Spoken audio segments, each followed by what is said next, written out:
Great. Thanks everyone for coming out tonight on such a sunny evening. Really appreciate that. How many of you either know someone with memory problems or dementia or Alzheimer's disease or work with those that have that? So most of you. I'd like to start off just by having you describing what it might be like to struggle with Alzheimer's disease or dementia. Imagine that you're in a classroom back in school and you don't know the answer, but you're being called on by the teacher. That feeling of confusion, and that's what it's like to have Alzheimer's disease or dementia. It's like the world is a huge classroom and you don't have the answers. You might be confused. It's like writing down the 10 things that you love very most on a piece of paper and then throwing it in the trash can. So I would be depressed and anxious and angry too. This is from the Best Friend's Guide to Alzheimer's Disease and Dementia. Like Leslie said, Alzheimer's disease is on the rise, and currently there's 15 million Americans expected to triple by 2050. That's a lot of folks. 1 in 3 adults over the age of 80 is going to be diagnosed with some type of dementia or Alzheimer's disease. So that's a lot of individuals. This is my slide to go on with the classroom.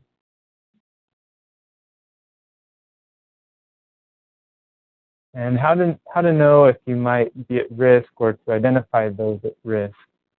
If you have a family member, of course, with Alzheimer's dementia, if you have a personal history of head injury, brain injuries matter. They do increase risk of memory problems later in life. Having a high blood pressure, heart disease, cancer, depression.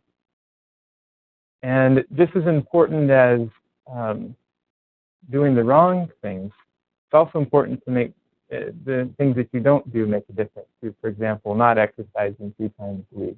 We'll be talking about how exercise affects the brain and helps with memory as well, specifically. And not engaging in regular learning. So becoming a lifelong learner, of course, is very important, and so it's associated with more memory problems if you're not. And the ApoE4 gene, this is called the Alzheimer's gene, ApoE4 allele. Doesn't mean you'll get it if you have it, but it increases your risk factors for it. So that's being tested for now. And also just a note, there's some, for our webinar people, feel free to ask questions via the, type in a question, I'll check it periodically too. And how to diagnose, how do you know if you got the risk factors, and then how do we diagnose dementia? It's really a problem in the brain, and there's significant issues with cognitive decline, with problems with memory, basically. And that gets to a point where eventually there's problems with functioning on a day-to-day basis. And here at our clinic, what we do is take a picture of the brain to help in the assessment process. This is a brain scan, and it's a SPECT scan, which stands for Single Photon Emitted Computed Tomography. Long word, call it SPECT. And how we get this image is someone's injected with a small amount of radioactive medication, similar to a head CT scan. And then they lie on a table, and it's not in a tube like an MRI, but it's more on a flat table, and then the camera spins around their head and takes a picture of that. And this is the image that we get. Through this image, we can see areas of low activity or too much activity. And there's certain areas in different types of dementia that we can assess for in this image. So one of the things people come for is figuring out what type of dementia or if you may have it. I have a question. This is a perfectly healthy brain. Actually, that's a good question. That's a different type of image. I'll show you in a second. This one. This is the surface view, and that's the inside view. So this is looking at, is there too little activity somewhere, and this is too much activity inside the brain.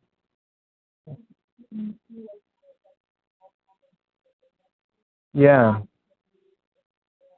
yeah, it's a great question. So, Alzheimer's is a type of dementia. There's actually many different types, and it's the most common type.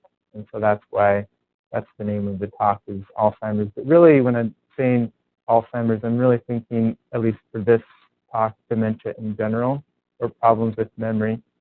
And really my goal here is not just to tell you about treatments for dementia or ways to slow progression or ways to prevent it, but also to improve your memory now, to improve your health now of your brain, and hopefully then prevent dementia of any type.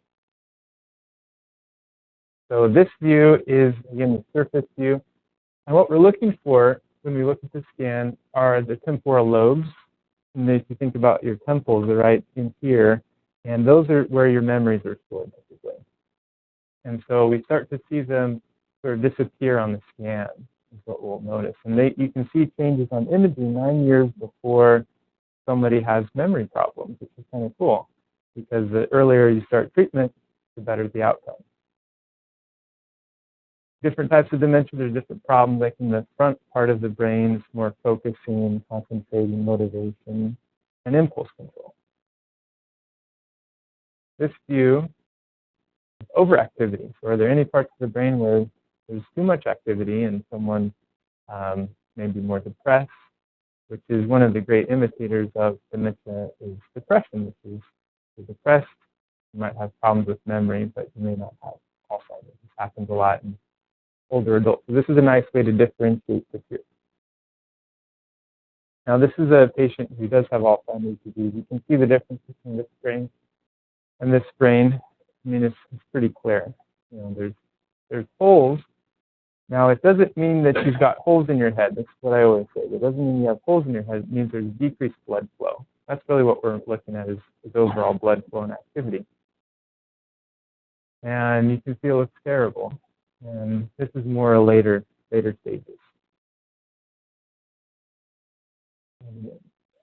Ouch. Looks like it hurts, doesn't it? This is a picture of, you hear about amyloid plaques and neurofibrillary tingling. This is a picture of that. And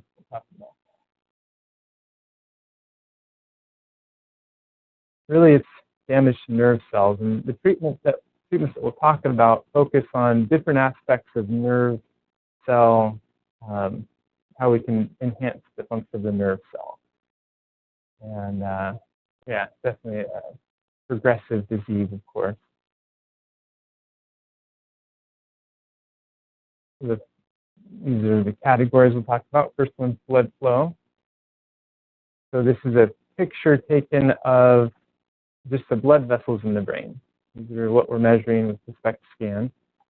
And it's one of the first problems that we notice when someone has problems with memory, that they'll have less blood flow, and different things happen there. For example, strokes and heart attacks and high blood pressure can cause problems with blood flow. Not enough exercise also decreases blood flow. I wanted to tell you a patient example. So I had an airline pilot, 30 years, and then got cancer and went through chemotherapy. And it's common to have what we call chemo brain, foggy thinking during chemotherapy. However, usually that resolves afterwards. So he continued to have persistent memory problems. And in the clinic, he couldn't remember if he had had his scan that day or not. He, had his scan. I'm ready for my scan now. He was having a lot of significant memory problems.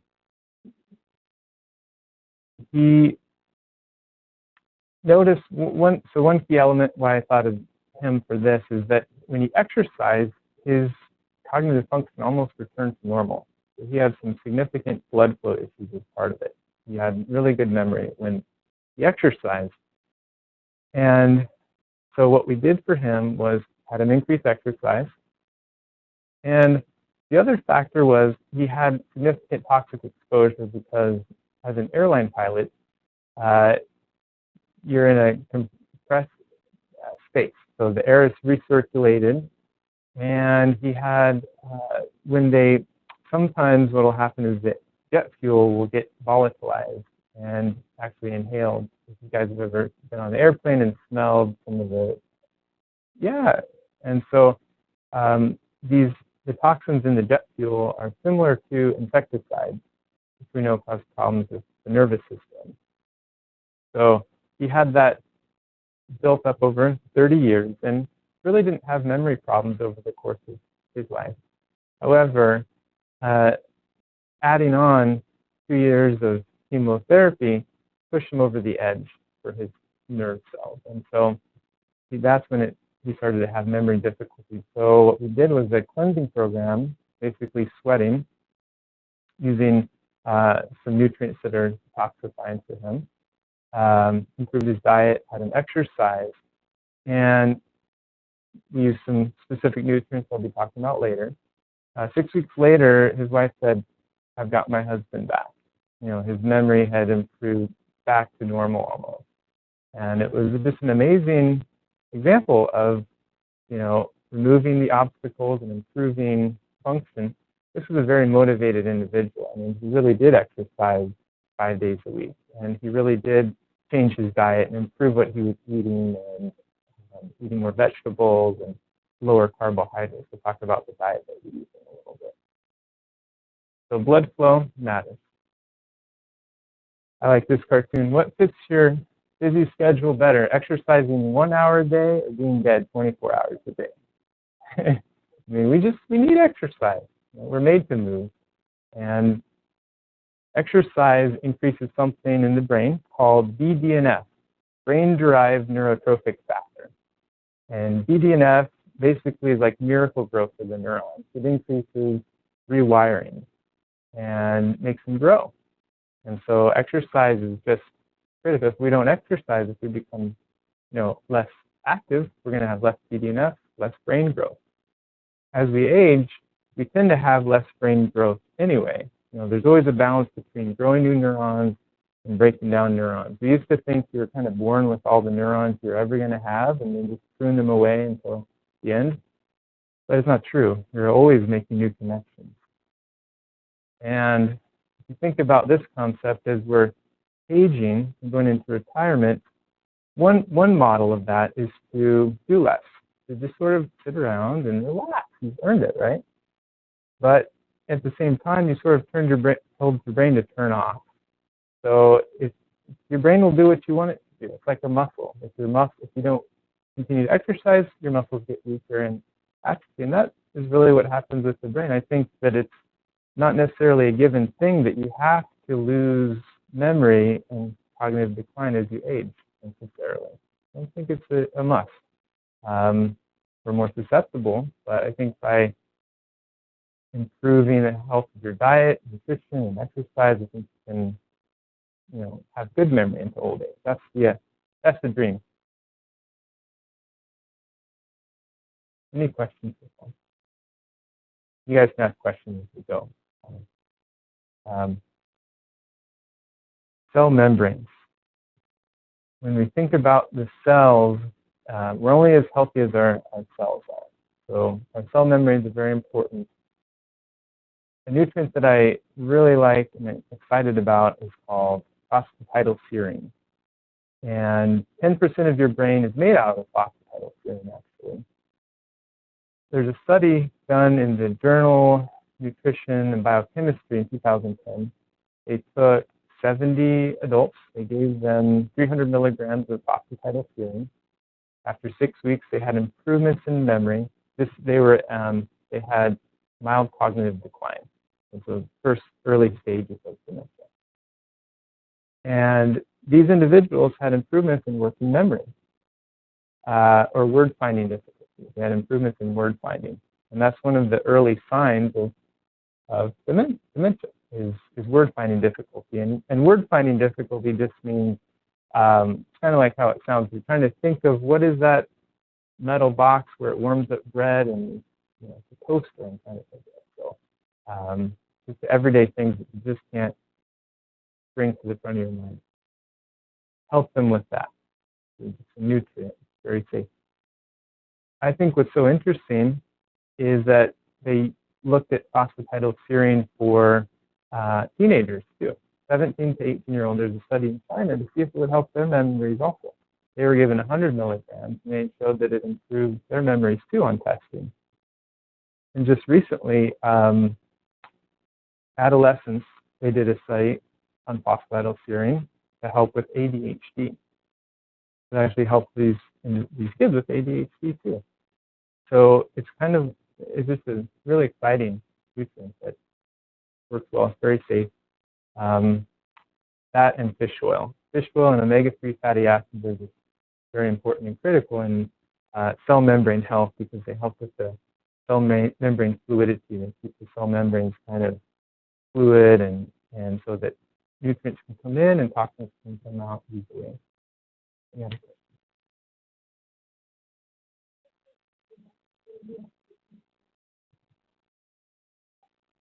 Yeah, it's a supplement you have to take to get the quantities and dosages that are helpful. This is more good fats, basically, which are the other component of cell membrane health. The omega-3 fats, like in salmon, avocados, walnuts, those are where you get good omega-3. And really fish oil versus flax oil, although flax oil has good omega-3 fatty acids in it, has not been shown to help with cognitive function because it's not anti-inflammatory, and that's part of the problem in a lot of these disease states. There's inflammation. So it quenches inflammation, and it's got EPA and DHA, and that's what's in omega-3, DHA and EPA. And it's the DHA that's structural, helps the cell membrane form, and then EPA is sort of like a messenger. It helps decrease inflammation.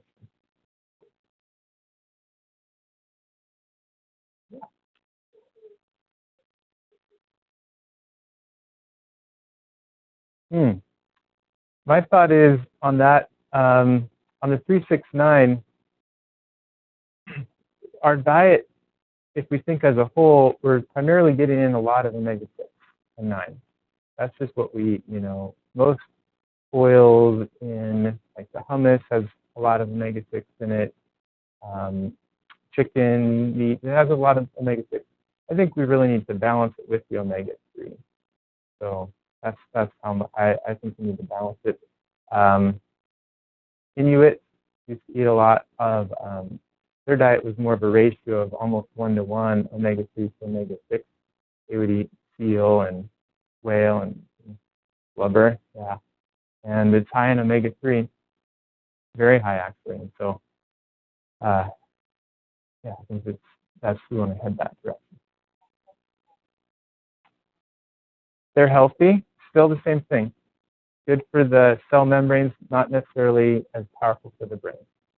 Yeah, but I eat chia seeds in my smoothies and stuff, and I recommend them to patients. They're great, a source of protein and fiber, and good fats. Yeah.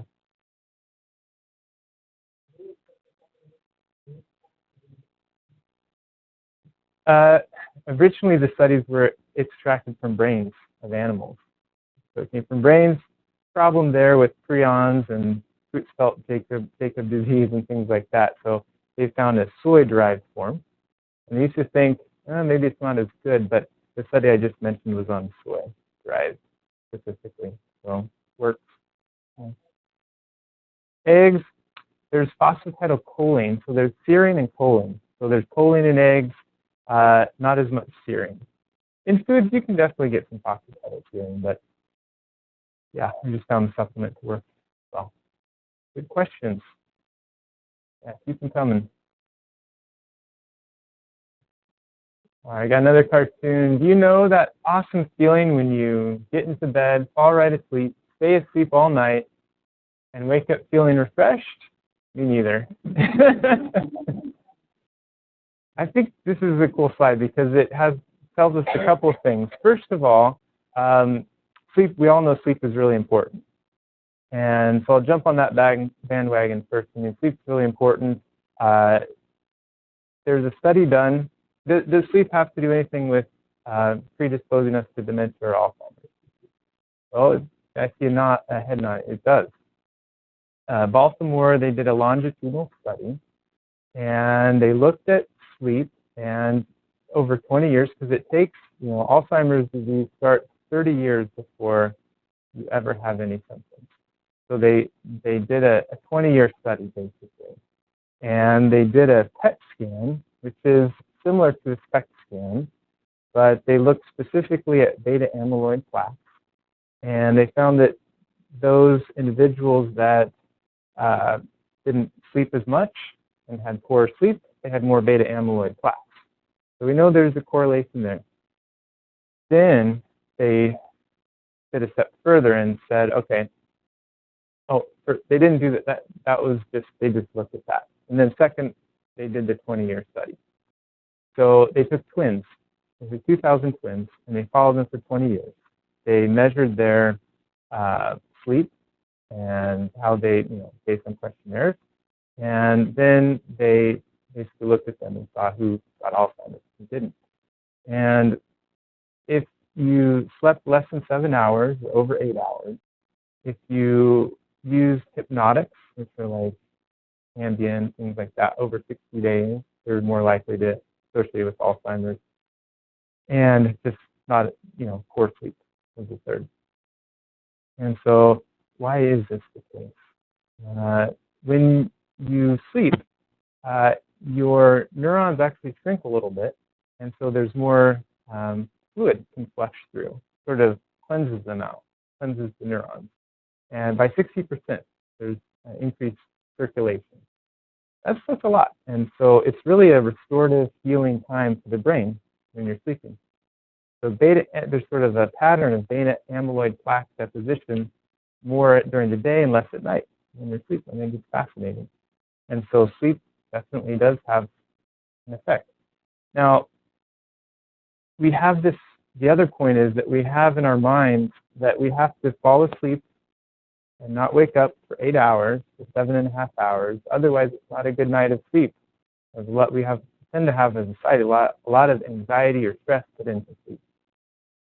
If you go back 100 years ago, individuals would go to sleep when the sun went down, wake up after maybe 4 hours if they wanted to, go about their business, do some work or go to a party or something, go to their neighbors and come back, sleep for another 4 hours. So they still got 8 hours of sleep. It was broken up in the middle, but they didn't see any problem with it. Versus now, it's like, I didn't have a good night of sleep. I was up for a couple hours, and I tossed and I turned and things like that.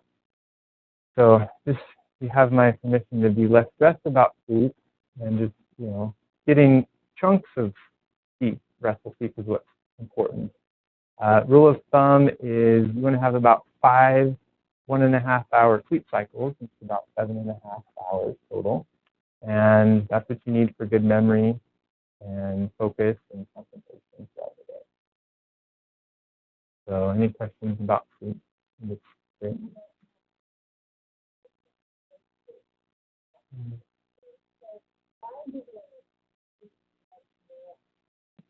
Yeah. Yeah, it's kind of a lack of everything. The different parts, as you go along, different parts of the brain are damaged, and especially the parts that have to do with the circadian rhythms. And there's one theory that that's thrown off, and so there's more sleep during the day and not as much at night. And there's strategies to try and help with that. And then the other thing is sundowning, when there's more aggression and irritability, and sun goes down in the evening. So yeah, it's different. Treatments are different at different stages. Yeah. Any other questions about sleep? This guy. So yeah, it looks like a candy bar. However, it's actually a state chocolate of the highest quality, and it's loaded with antioxidants. So it's basically like a health food, right? Chocolate. And chocolate does have actually a lot of antioxidants. Just trying to keep the sugar low, have the dark chocolate, and it's loaded with antioxidants. Part of the problem with dementia is there's too much oxidation. And oxidation is basically like these loose cannons. I mean, oxygen can cause a problem. It can definitely destroy tissue and cells and things. So antioxidants, which are found in berries and vegetables, can quench those free radicals. So things like chocolate are good. Talk about glutamate. Glutamate is a neurotransmitter, and it's an excitatory neurotransmitter involved in learning and memory. So we definitely need glutamate. It's very helpful. A lot of the Alzheimer's and dementia drugs increase glutamate. Aricept and Exelon, they're working on glutamate, or acetylcholine, excuse me, acetylcholine. That's also involved in learning and memory. So too much glutamate can damage neurons. You need the right amount for learning, but too much can damage neurons. And as neurons die, they release glutamate and damage more neurons, kind of a vicious cycle. So then there's another medication called Namenda, which is designed to lower glutamate activity. This is Chinese club moss, which extracts huperzine A, which increases acetylcholine naturally. So that can help with memory. Very stimulating neurotransmitter. Any questions about the acetylcholine glutamate issue? You just, some excitatory activity, too much is harmful. That's the bottom line.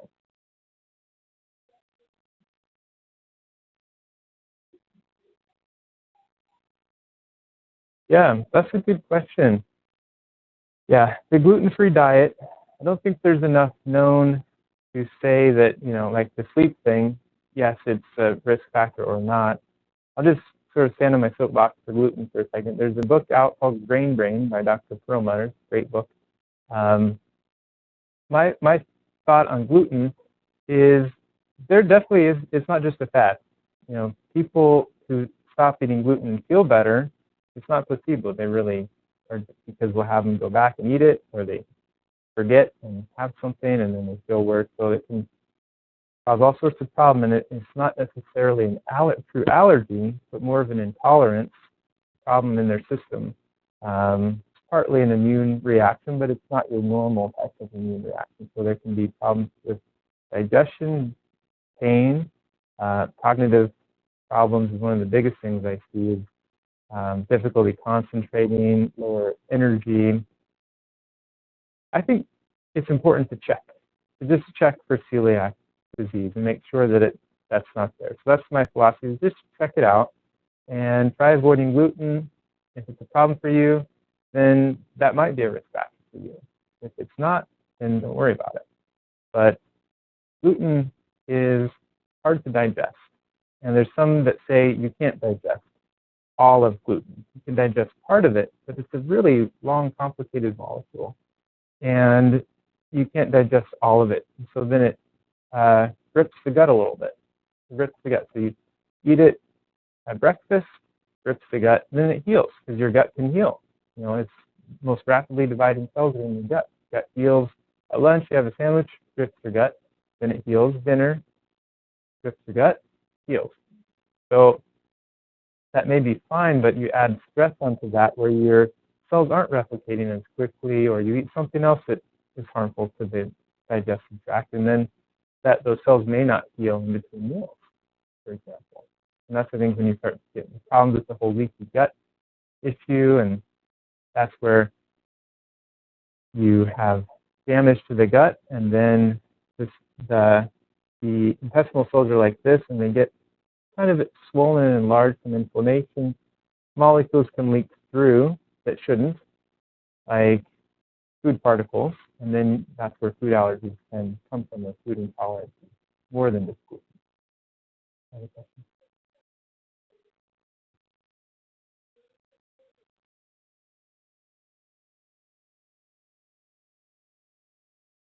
Oh, yeah, that's a hot topic right now. I don't know. I've heard both. I've heard very strong arguments on both sides. And I just say avoid it, do a trial, 30 days, gluten-free, reintroduce it, to convince yourself and convince your doctor how it is working for you or not working for you, and then avoid it. And also get back to you on that. Genetic engineering.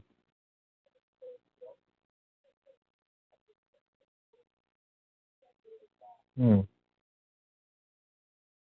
neurons die? Yeah, that's a great question. So, I mean, basically, I imagine it like this: like you have the cell full of glutamate. It's transmitting signals to the cell right near it. But then when it dies, it sort of releases its whole burden of Earth's whole payload of glutamate, and that's all of a sudden all this excitatory activity. It's too much. Cells are overwhelmed, and they start dying too nearby. That's the problem. It's kind of like a low-level chronic inflammation state that, it's glutamate, there's oxidation, there's inflammation, and as the cells are damaged and they die, we'll talk about this in a second, but there's insulin resistance in the brain, which is similar to diabetes in the body, which is insulin resistance in the body, where the body's not getting glucose, the body's not getting the nutrition it needs, the brain's not getting nutrition it needs in dementia. Your brain's not getting energy, basically. So those are the different pathology mechanisms there. Good question.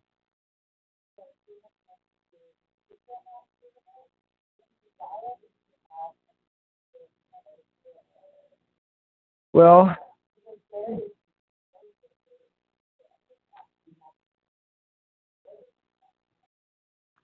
gluten versus glutamate versus, the glutamate is really, there's no real dietary source of it. It's your brain makes it based on, raw materials. And so I think regulating it, your brain needs to regulate itself at a higher level. I don't know of any specific dietary changes to regulate glutamate other than decreasing overall inflammation in the gut, which decreases overall inflammation in the brain too.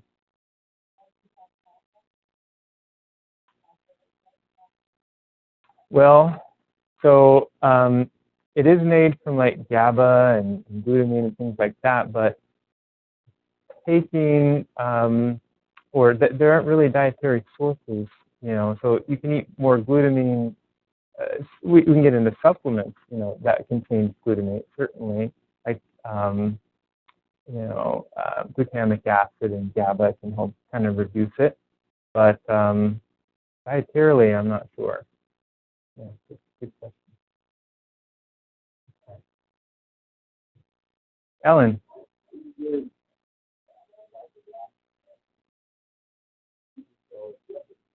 Mm-hmm.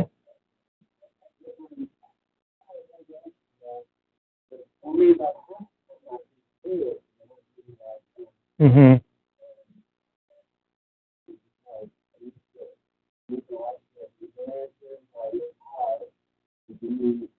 Uh-huh.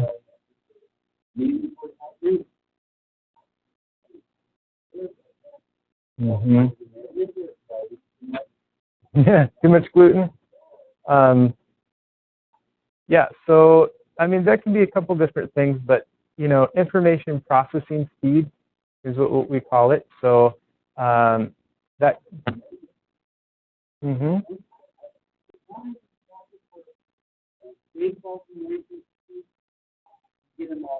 Oh. Yeah. Like accessing the file takes longer than it should, and that is memory, and it's like the memories are in there, but it helps to have a good processor too to do it, and so there's memory and there's processing speed, and so one of the things that I'll recommend a lot of times is coordination activities to increase information processing, as well as practicing memory. So whether it's Jeopardy, so watch more Jeopardy, yeah. But you got to cross-train too. You can't just work out, your Jeopardy muscles. It's important to also learn the clarinet or learn the guitar or a foreign language, One fun thing for some individuals will be like, okay, learn a language and then travel to that country. You know, there's incentives to do it. And it's not like, the goal is not to become like an expert guitar player, flamenco. It's just to exercise it. It's like, it's a weak muscle that just needs to work out a little bit more. And so, yeah, so it doesn't have to be for anyone else. Doing arts is a great one that exercises that part of your brain. So it's like trying new and different things is really the key. And then practicing. I really think that those brain training, if any of you like online brain training games, ours is called My Brain Fit Life. And you do an assessment piece where it tells you what your brain type is and what brain exercises would be best for you, and then you can go on and practice that each day. It takes 15 hours over 8 weeks to really build up endurance or build up strength and brain fitness. And so just, you know, it's not like you go and you do it once or twice, but it's something that you got to keep on. So, oh, and this is a piece about glucose and cellular energy. It really is like type 3 diabetes. Alzheimer's is kind of like type 2 diabetes. And this is more at the later stages where there's insulin resistance. But think about your brain uses 30% of the calories in your diet. And it's only 2% of the weight of your body, but 30% of the calories. I mean, that's a hungry organ. And that's using a ton of energy. And so feeding it really good, nutritious food is important.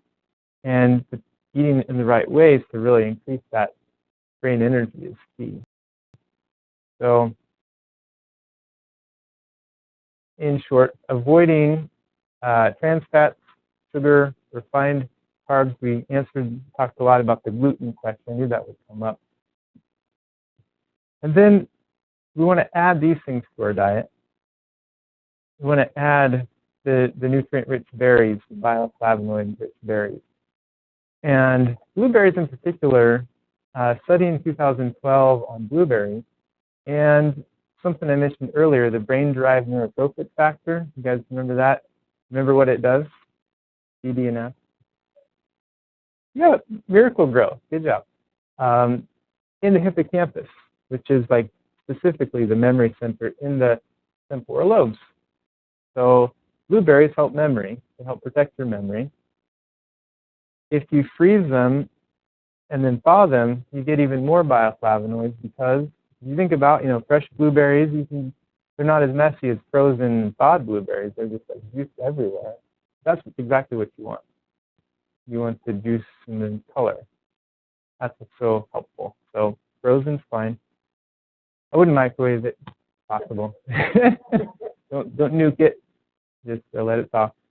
Pomegranate juice has been shown to be neuroprotective in several studies where they took rats or mice and then they exposed them to large amounts of toxins, and their brains survived and were fairly healthy, actually, poor mice. But pomegranate juice is neuroprotective.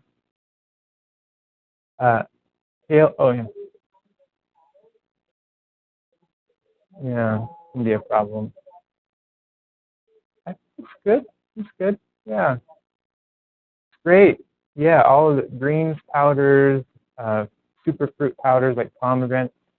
And I think, you know, they're starting to do so much research now because of the baby boomers aging. They know it's coming.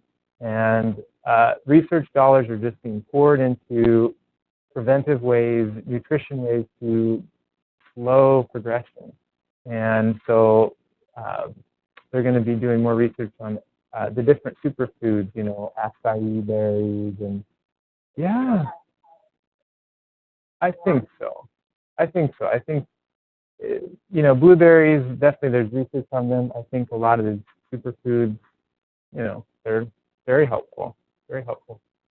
Kale and chard are vitamin and mineral rich. Actually, they have a lot of antioxidants too. We think of the berries, but the vegetables do have a lot of antioxidants as well. Of course, salmon, sardines, cheaper way to get the omega-3s.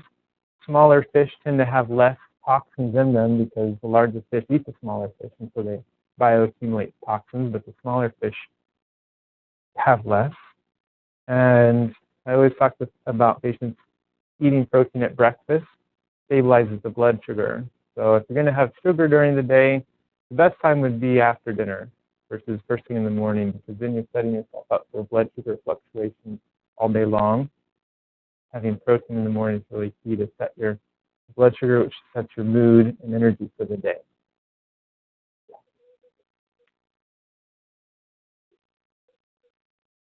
Yeah, great question. So I like eggs, simple. Eggs, salad. You can do a protein shake. You got your blueberries in there. You can get a couple scoops of protein powder. You can throw your pomegranate powder in there if you like. And what's that? You could. I've never done that before, but I've heard of it. Very interesting. Uh-huh. Mm-hmm. Satiating. Yeah. That's a good tip. I mean, I think for microbiology, salmonella is a risk, right, with eggs, but salmonella is one of those that you have to actually consume quite a lot to get sick from. So one egg probably wouldn't be too bad.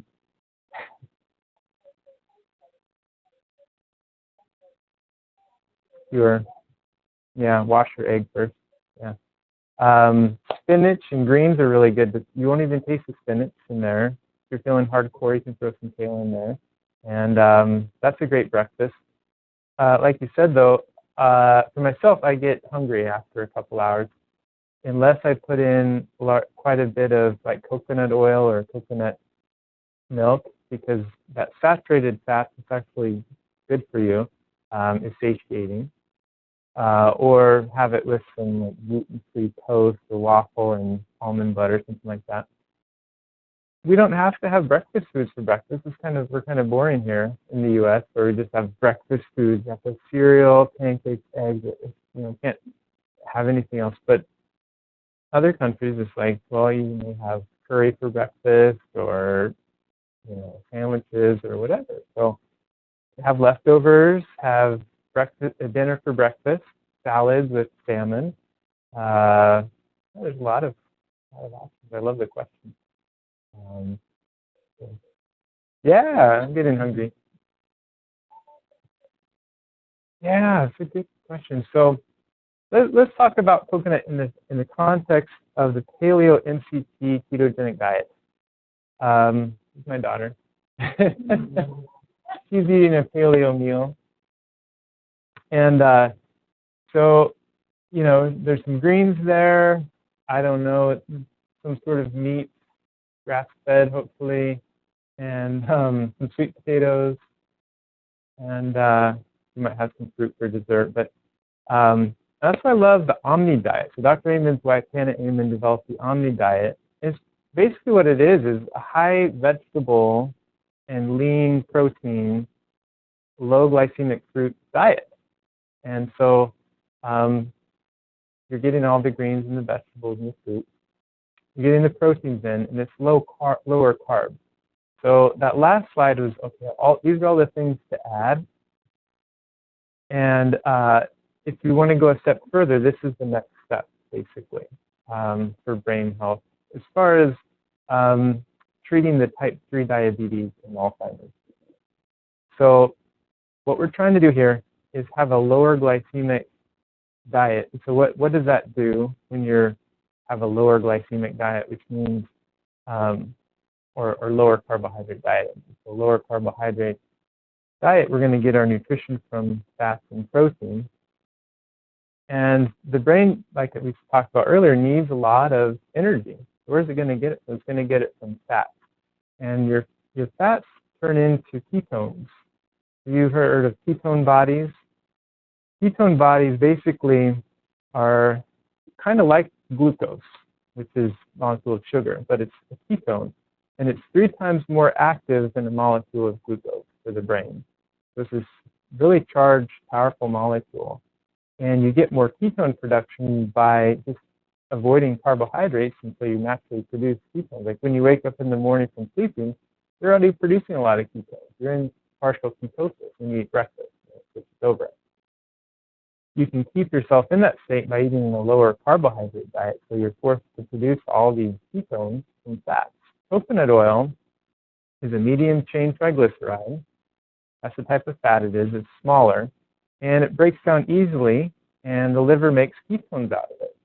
So just by eating coconut oil, or MCT oil, medium chain triglyceride oil, you increase your ketone production dramatically. So there's studies on just taking in MCT oil increases ketones, really enhanced by eating a low-carb diet with MCT oil. So I often recommend the Omni Diet with some amount of coconut oil or MCT oil. And it's really a great one. There's a patient we did brain and memory power boost, which supports memory. It's got a lot of the nutrients I talked about earlier in, and then this Omni Diet with coconut oil. And she had improvements in word finding difficulty and just cognitive function. That was over about 8 weeks. So it was good. I often don't expect to see such dramatic change in people. It's just nice when it happens. But because the neurons take a while to heal, it usually takes 3 to 6 months. So we expect to see some gradual improvement in the right direction is always a good sign. Any questions about this particular strategy? Very exciting. I get excited about this topic.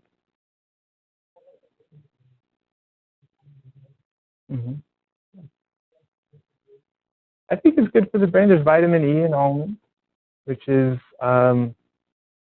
reminds me of a study they recently did about vitamin E and slowing cognitive decline.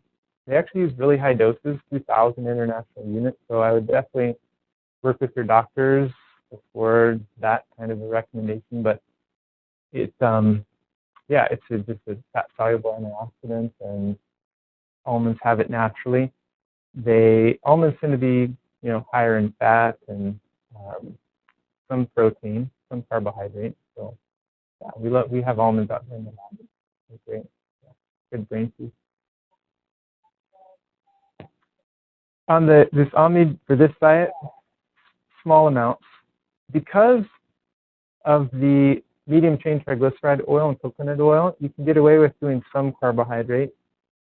The regular ketogenic diet that was developed 20 years ago for Alzheimer, for epilepsy in kids who are treatment resistant for anesthesia meds, it's basically no carbohydrate, including no vegetables. So they were eating cream, they were eating meat and eggs. It's kind of like the Atkins diet.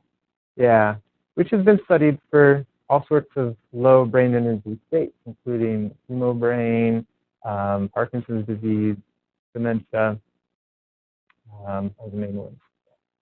So, cool.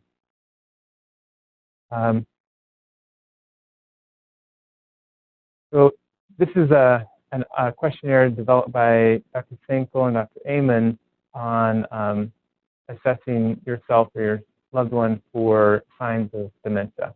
And you can go online and download this and fill it out. It's interesting. Ask questions about memory and things like that.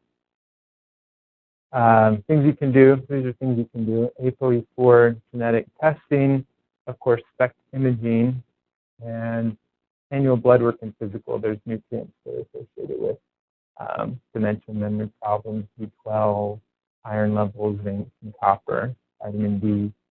Vitamin D below 30 is associated with dementia.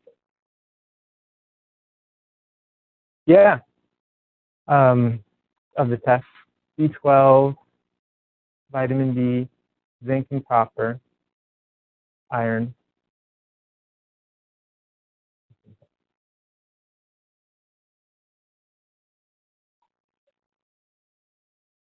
So those are critical cofactors in normal brain function. All of them, and there's optimal ranges. That's really important. You may be in the normal reference range of actually, well, you're fine, but that may be fine for preventing disease, but not for optimal function and health. And that's what we're all about.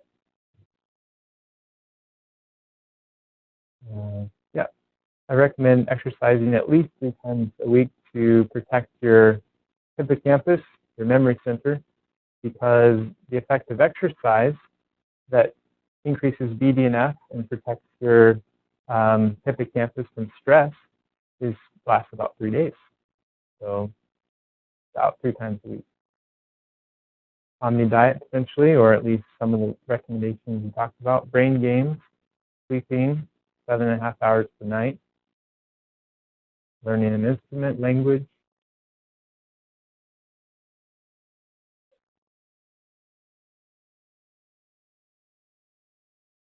Other brain games, there's Lumosity, there's Headstrong Cognitive, is a site from Australia, it's a good one. Cognitive. You know, playing bridge doesn't have to be on the computer. Memory, you know, the card game Memory. There's lots of ways to do it without technology. It's fun. Some people really get into it.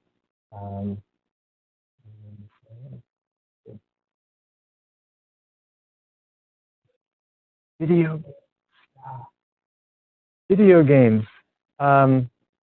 Video games, I mean, it's like you're training your brain in one particular area, basically, to be really fast at, you know, response to whatever the game's about. And I think the problem with video games is I think I like video games myself. I used to play them when I was a kid. Not so much anymore because we're overstimulated already in our society. We tend to be overstimulated. And once you've played a video game, it's hard to focus on studies, hard to focus on work, because that video game was so stimulating. Kind of think about draining your focus. Like you use all your focus on that, there's not going to be anything left for other tasks. It's just so fun. I mean, regular life is not homework, especially not interesting. So do your homework first, eat your vegetables first, then you have some dessert, then you can have some video games. I recommend like 4 hours brain healthy to an hour of screen time. A lot of brain healthy activities for an hour of screen time. And we talked about all of these wonderful brain healthy things. I'd just like to invite you to think about what risk factors you or your patients might have that I think it's profound that we can prevent Alzheimer's now. I think that's really the key statement, that we can prevent Alzheimer's, we can slow progression if you have it, and improve symptoms, at least prevent it and outlive it if you have it, would be the ultimate goal. Thank you for your time and attention today. Welcome.